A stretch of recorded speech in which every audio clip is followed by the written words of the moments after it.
Morning, it's Sunday morning. I've been up since the crack of dawn.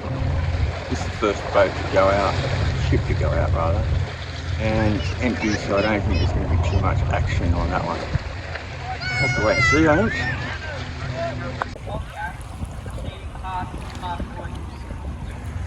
Beautiful day for it anyway.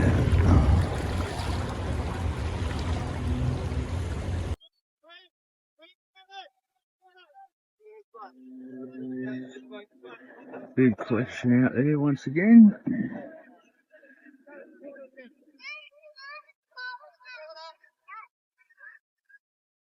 Looks they're gathering a bit, but I don't think much is going to happen.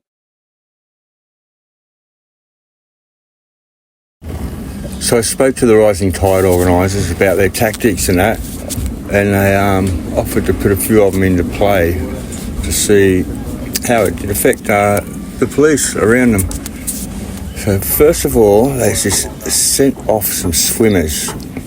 They were, quite casual, and then they just struck out paddling like really hard and separated. And this brought in the jet skis and the big rib.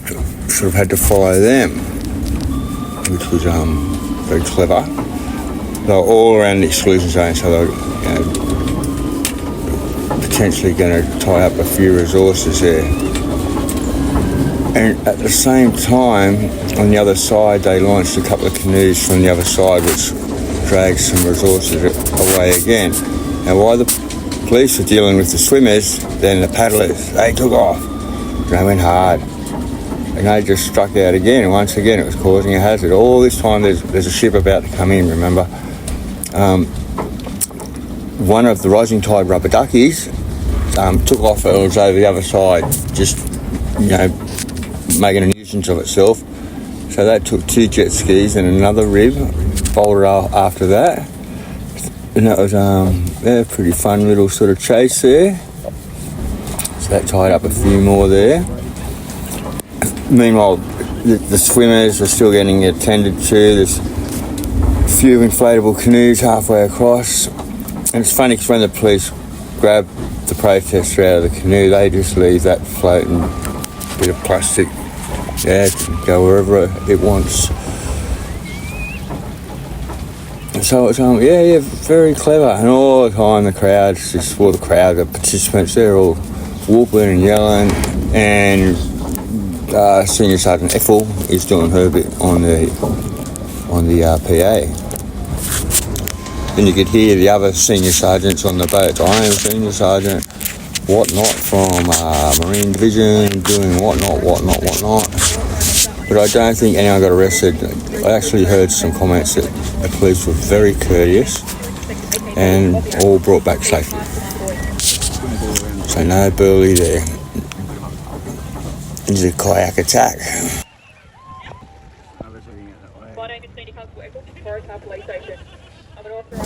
Another wave kayaks out, and they caused big distraction once again. And then while all the resources were tied up, then they just release hundreds of the other inflatable canoes, and they just go out and swamp the ship. And they turned one around yesterday. Bloody amazing. Pity I missed it. And they may have turned one around later on today, but I probably missed that one too. So it was very interesting indeed. Great credit to the Rising Tide organisers to lay all that out for me. This shows the tremendous respect they have for Balo Marine. Very much a bit of a carnival atmosphere in the air with all sorts of little side protests going on as well. I don't know what the future will be for this country's largest coal port, but I do know there's a strong commitment to the planet from the Novocastrians. I think the People's Blockade did tremendous work, all under the watchful eye of the man.